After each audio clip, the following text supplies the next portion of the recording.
नमस्कार बंधुगण। आपण माने अनेक समय लोक मानक कहिबार सुनिथिबे तते दिन रे तारा देखैबे।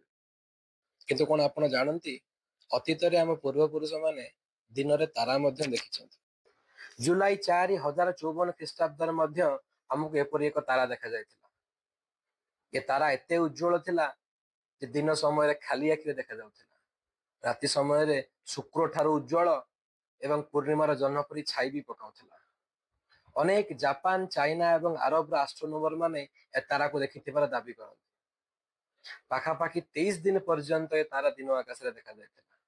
तापरे पाखापाखि 2 वर्ष पर्यंत रात्रि आकाश रे देखा जायतिला। जदियो ए तारा वर्तमान समय रे आकाश रे अछि किंतु हमको खाली आखि को देखा जाउ नै।